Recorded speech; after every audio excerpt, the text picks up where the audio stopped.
Alright, so welcome back to another video. My name is Jeff, and this is going to be my review on the Asceny One Keyboard. And for full disclosure, this keyboard was sent out to me by Asceny, but this will not affect my review in any way. And so the question is this going to be the next best budget keyboard on Amazon? Let's find out. So starting off with the key switches, because I know that's everybody's favorite thing. The key switches are optical Gate-Around blue switches with a tactile click. As a brown switch fan, I'm not a huge fan of these switches, but the Asceny rep did tell me that they are looking into getting brown switches, red switches, all the different other types of switches in the near future. What really stands about these switches are the fact that they are replaceable switches. So if you go pop them out just like this, and you'll be able to replace them with any other type of optical Gate-Around switch that's on the market. And so if you get the keyboard and realize that you don't like the switches, you're still going to be able to switch them out if you'd like with absolutely no issues at all, no desoldering, none of that. This also means that if you have any issues with any of your switches, you could just pop them out in and out real easily. And as you see right here, I'm going to pop this right back in. The only problem I did see with these switches were actually the stabilizers. The stabilizers on this keyboard were a little bit heavy for my liking, and I found that after a few hours of gaming, my pinky was getting a little bit tired from pressing the shift key.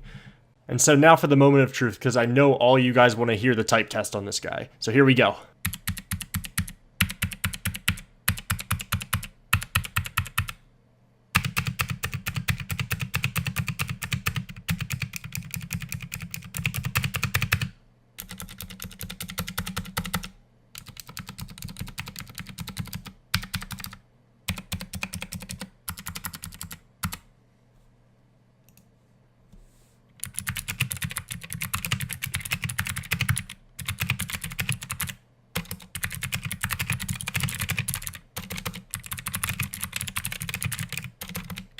The keycaps are PBT keycaps with a decent font on them. It's not too gamery. It's very modest in terms of a gamery looking font. My only complaint with them is that the function key actually had a different font than the rest of the keys, which I didn't really understand. Other than that, pretty good keycaps, no complaints there. So next up is the cable. The cable is a little bit short for me. It's not too bad, but what's great about it is it's USB-C. So for me, if I want to be able to switch it out with any other keyboard cable, I could do that perfectly fine because of that USB-C connector that is very universal at this point. And so if you want to use custom cables, that's going to be absolutely not a problem. USB-C is one of the easiest cables to find, and so getting custom cables for this is going to be super easy to do. The feet on the bottom of the keyboard are not adjustable, so one height, but it is a pretty decent height. I felt that my wrist was relatively good on the elevation, and I had no problems with it at all. This actually leads me into the next topic, which is the build quality. The build quality is what I found to be the biggest issue on this board.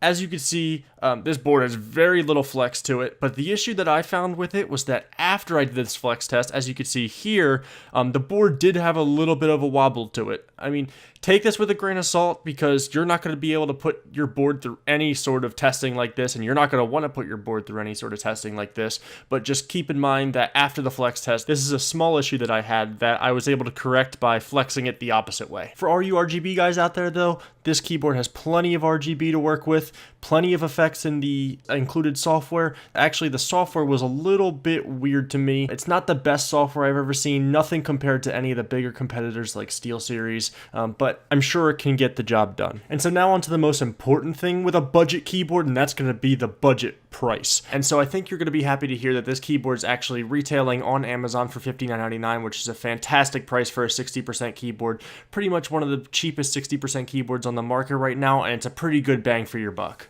And so on to my final conclusion with this keyboard.